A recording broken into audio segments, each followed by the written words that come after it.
Assalamualaikum doctors. In this video I am discussing history Addison's disease.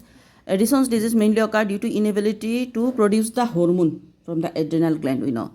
And features are fatigue and lethargy, low mood or instability. They are telling weight loss and weakness, muscle weakness. So the child chief complains weak feeling something. So the task scenario come in exam like scenario 1, child with vomiting and hyperpigmentation or as a part of panhypopituitarism craniopharyngioma. Maybe any tumor surgery occurred previously, brain tumor, then vomiting and hyperpigmentations and like child feeling weak. Number 2 scenario, diabetic child presented with recurrent hypoglycemia despite good control. So it is an autoimmune condition, so other diseases related with. So diabetic child presented with recurrent hypoglycemia despite good control. Scenario 3 is child with hypothyroidism and after starting thyroxine develop fainting attack. Then scenario 4 is child with mood changes, behavioral neurological symptoms and abdominal pain.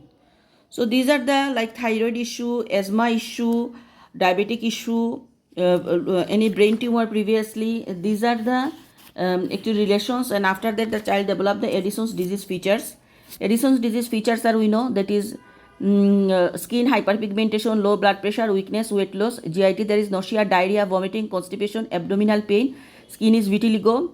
Adrenal crisis associated with fever, syncope, convulsions, hypoglycemia, hyponatremia, severe vomiting and diarrhea.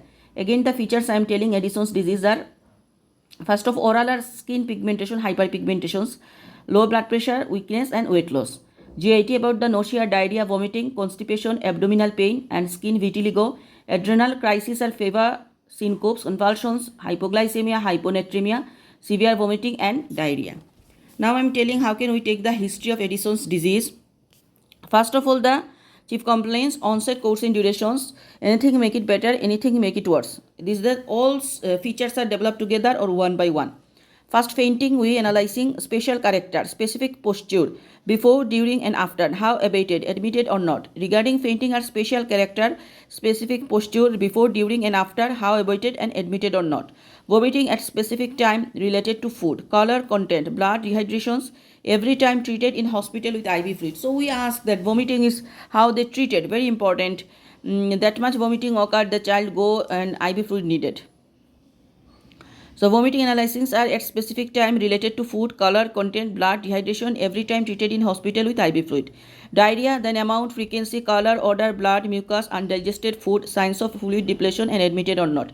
Again, the diarrhea analyzing are amount, frequency, color, odor, blood, mucus, undigested food, signs of fluid depletions and admitted or not. Then weight loss, we are asking appetite, losses, evidence. So good growth chart or clothes become looser. Generally, we are asking about the fever, fatigue, decreased activity and sleepiness.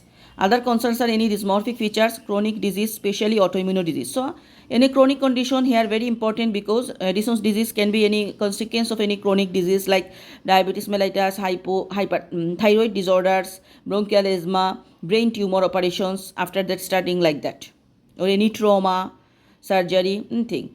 Then CNS review, GIT, tummy size, tummy pain, poo, if not the complaints, oral and anal soreness and tongue and mouth pigmentation. Very important, tongue and mouth pigmentation is the features of Addison's disease. Nutrition are number of meals, content in each meal and salt craving. Salt craving is very important. Then we are going the CNS, increase intracranial pressure in secondary adrenal insufficiency, weakness, fits, bugs, trauma, hemorrhage, shunt, unusual behavior, unusual movement, depressions, loss of interest to something was enjoyable before, in adrenoleukodystrophy. So remember, depression is also very important, asking. Then concern about the vision and hearing.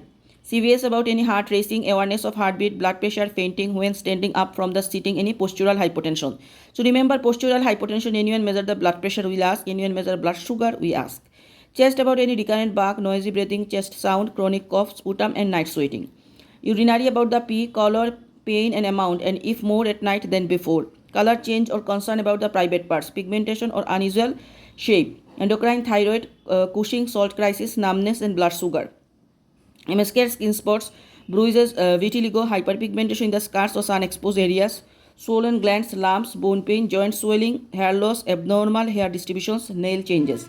Hematology are pallor, bruising, bleeding and recurrent bugs. Past history are 5T IOA, any trauma, traveling, blood transfusion, these are. So exposure to any radiations, bug in brain, travel to areas where tuberculosis is endemic or contact with a diseased person, recent IV line, drug intake, easy access to hospital. Puberty in detail, perinatal history, neonatal hypoglycemia. Development or development adrenal leukodystrophy and growth chart. Allergy history will ask.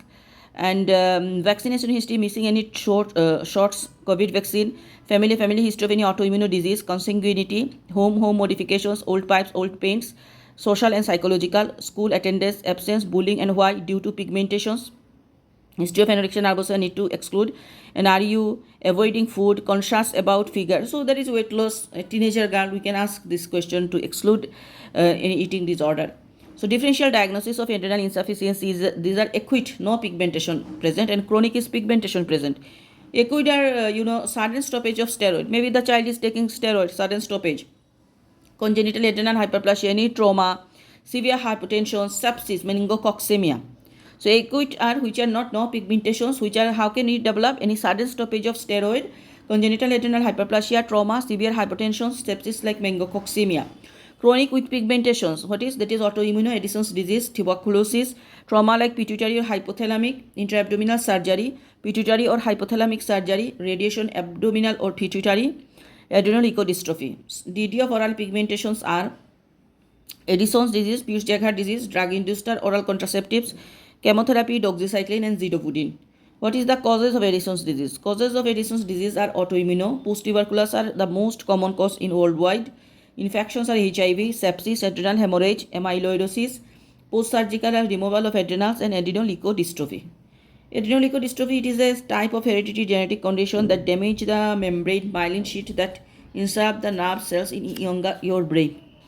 So this is about Addison's disease history, where we can find diarrhea, vomiting, loose motions, pigmentation around the mouth, hypotension, hypoglycemia, and crisis time syncope, convulsions, and any chronic condition associated with like diabetic, thyroid or bronchial asthma, taking steroid, any past trauma history or any brain surgery or any surgery, these are we can find, and any tuberculosis, anything. Thank you.